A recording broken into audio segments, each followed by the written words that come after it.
Greetings, everyone. I've been contemplating making a YouTube channel for a while now, but even though I've been, in the social media sphere as far as writing is concerned, blogging, sending out articles to the being an observer, etc., and never really want to put myself out there as far as making videos were concerned.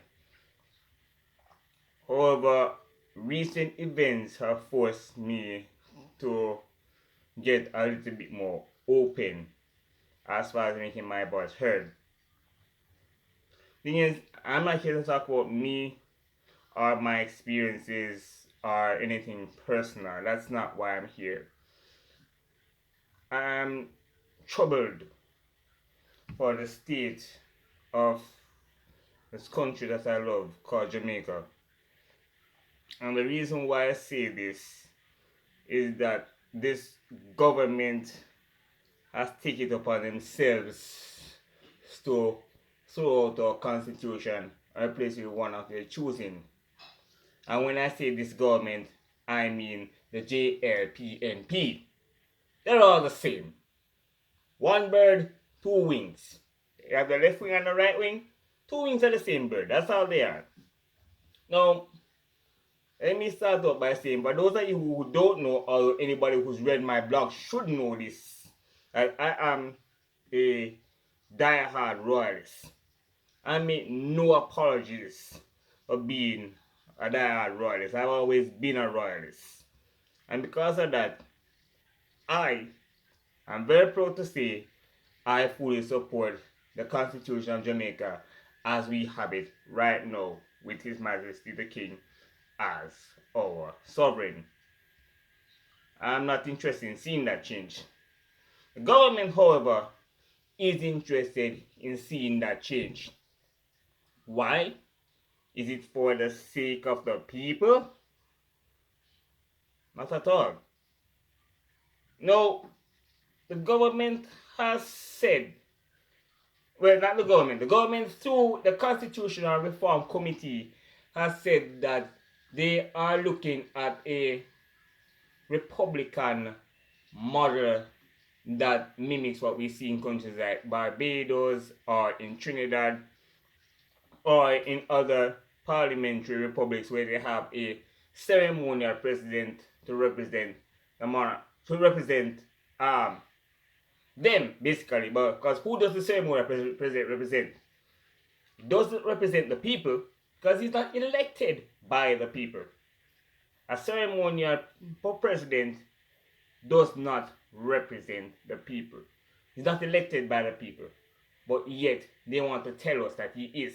And don't get me wrong, I'm not here to say that the Governor General represents the people. We know that the Governor General represents the crown. We know this. But that's the thing. There is no illusion with that. That is an open fact. What this government is trying to do is to pull the wool over our eyes and hoodwink the Jamaican people into thinking that we are getting a more democratic form of government. Absolute nonsense. Anybody who's taking a look at the Global Democracy Index will see that the majority of the top democracies in the world are parliamentary democracies based on the Westminster model. Interesting fact about the Westminster model and Jamaica is that there is a perception out there that the government intends to abolish the Westminster model. They have no such intentions. All they intend to do is to strike out wherever you see references to the crown and put in quote unquote the state. Wherever you see His Majesty or wherever you see the Governor General, they replace it with the President. That's what they intend to do. So the Westminster model isn't really gotten rid of. But I digress. Back to the point. Right, so as I stated earlier, that the top democracies in the world use a Westminster style of democracy. And they know this. Those who are in power, They know this. So why are they trying to pull the wool over our eyes? Question to ask, right?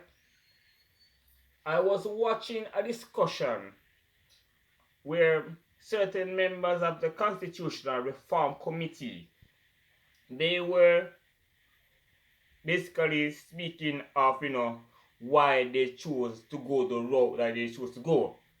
And a member of the committee, he said that they are looking at a parliamentary system because the parliamentary system is more democratic and that system of government lends less room for corruption and less room for any sort of a takeover by a dictatorship. All that is true. But what they don't tell you is that these things are actually safeguards inherent in constitutional monarchies, not in republics. While it is true that there are republics that have constitutional, not constitutional, ceremonial presidencies, is not the same. On that very same democracy index that I refer to, and by the way, the committee also made reference to the democracy index. They said that they prefer a parliamentary system because a parliamentary system has, let me get what they say, a head of state that is politically neutral, and a politically neutral head of state makes a better fit than an executive system. That is true. I completely agree. However, they are also disingenuous. And here's the reason why they are disingenuous. They use the term head of state. Truth of the matter is, these heads of state are monarchs. They are not presidents. There are presidents who are ceremonial heads of state, yes, but those countries are not among the leading democracies in the world.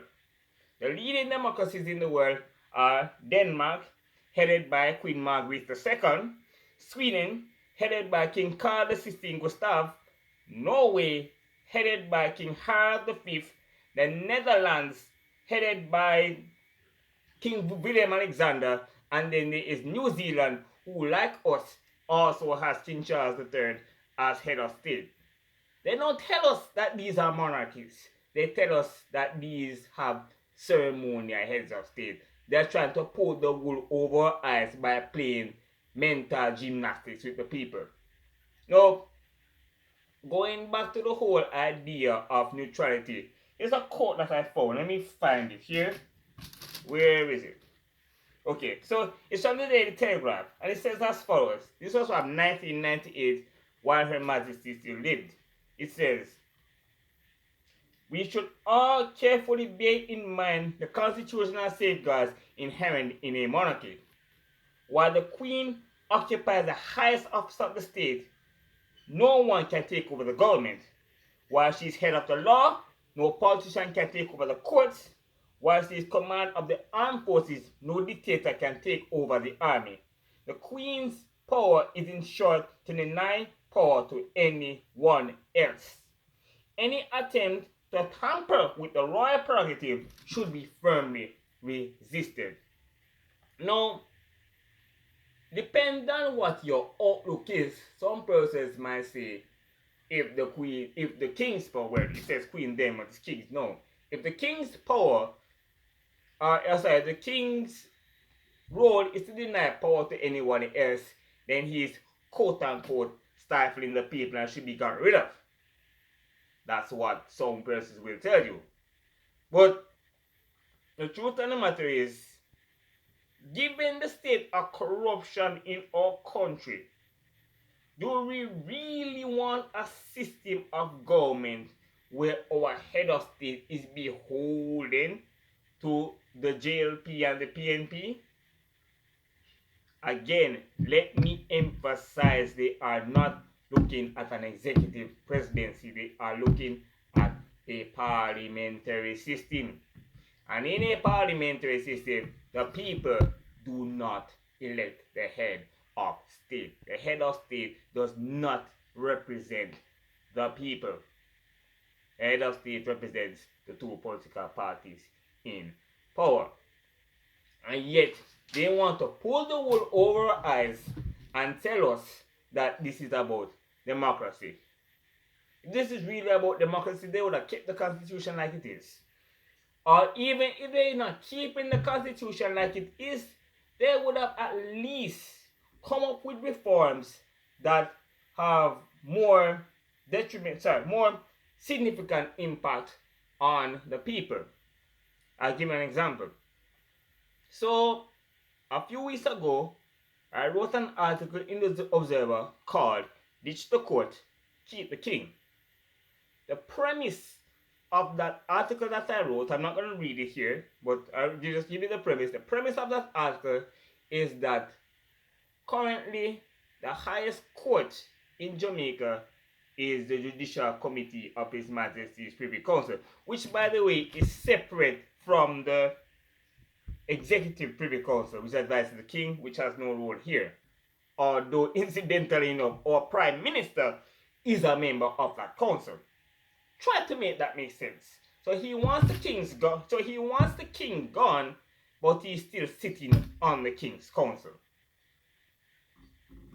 I digress. So, our highest court is the Judicial Committee of the Privy Council.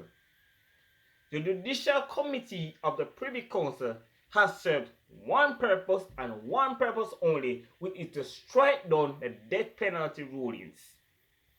We know the cases: Lambert Watson, Dick Trimmingham, Pratt and Morgan, and everybody knows the impact of the Pratt and Morgan with the 5-year rule and how that plays out in our jurisprudence. The Judicial Committee of the Privy Council is a much greater hindrance to our sovereignty than having the king as our head of state. But they're not looking at removing that, which, by the way, is ironic because they say they want to get rid of colonialism, but more substantial issues they're not looking at.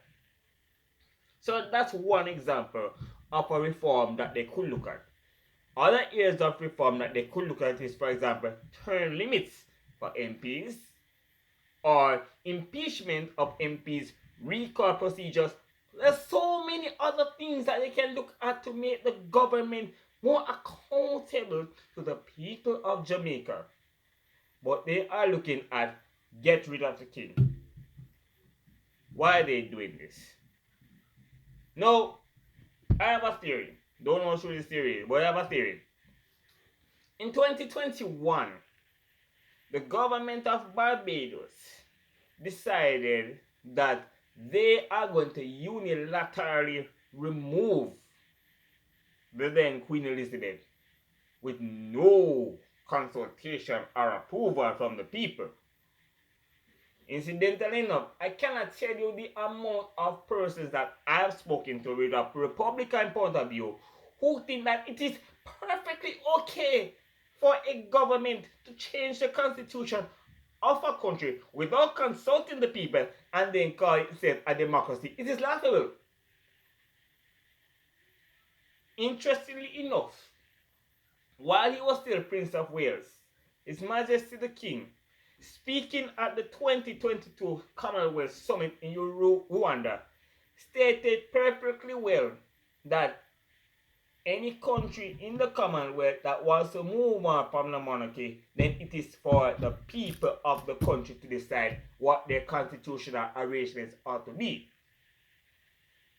And I find that very telling. And here's the reason why. The very principle of monarchy is based on the divine right to rule. The fact that hereditary bloodline is what determines the succession. The principle of republicanism is that sovereignty is vested in the people. And yet, here we have the monarchy saying the people have a right to decide whether they want to keep us or not. While Republican politicians are saying the people don't get a say, we're going to tell you what's good for you.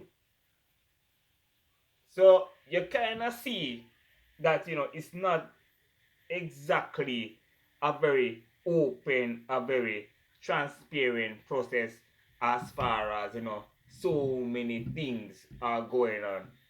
The thing is, there's so much to unpack. as far as this whole constitutional reform process is concerned. If I was to sit here and go through all the details, it would take me all night. But this is just an introduction because I have a few more of these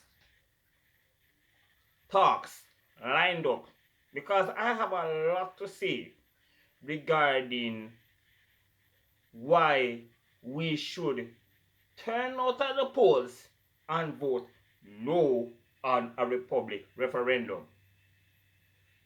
And the thing is, the government has this to say that, if it is that if people vote no once, they're gonna go again and again and again and again. And I'm not surprised they would take this route. Here's the reason why. If the government could get away with not having to call a referendum, they would do so. We know this because we saw it happening in Barbados in 2021. We saw it happening in Trinidad, and we saw it happen in other countries across the Commonwealth as well.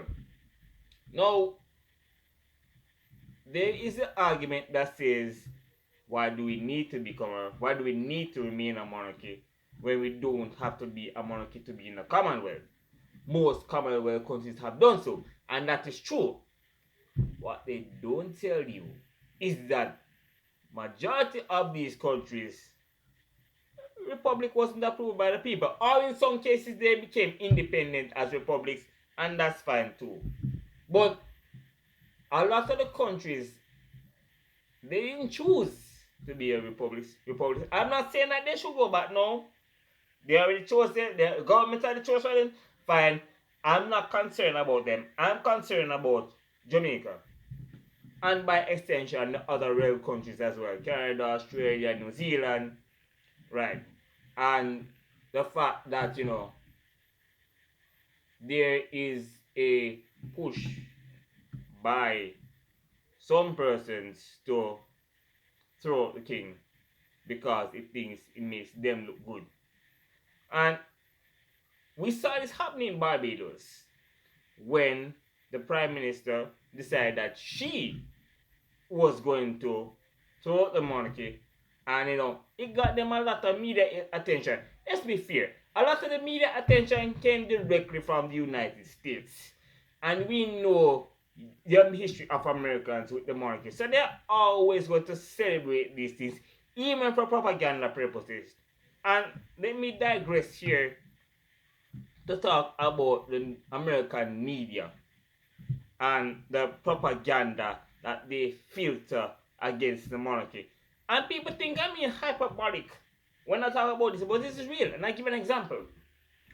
Last year, the Prince and Princess of Wales, they were Duke and Duchess of Cambridge at the time, visited Jamaica in celebration of the Platinum Jubilee. There was a very small protest out at the British High Commission in New Kingston.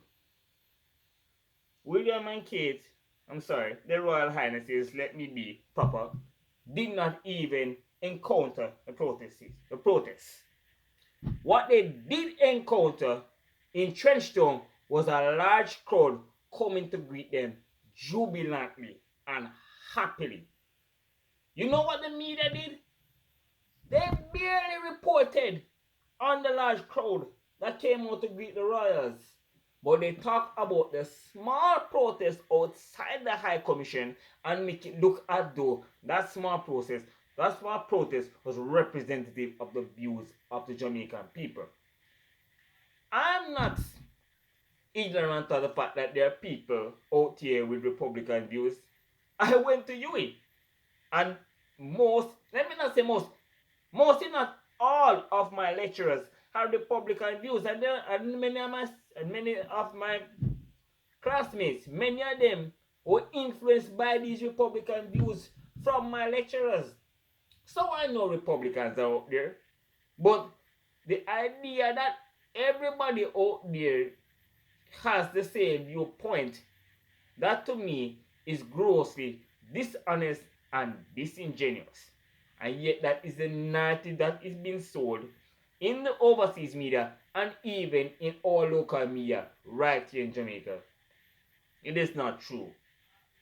So I say all of this to conclude this video, to say that this is going to be some very interesting times, because we have the whole reform, constitutional reform coming up. And to me, it speaks of a sense of foreboding. That's for me personally. The truth is, I would much rather be enjoying the news coming out regarding the coronation, because we're hearing more and more about the coronation. Coronation is next week and I am excited.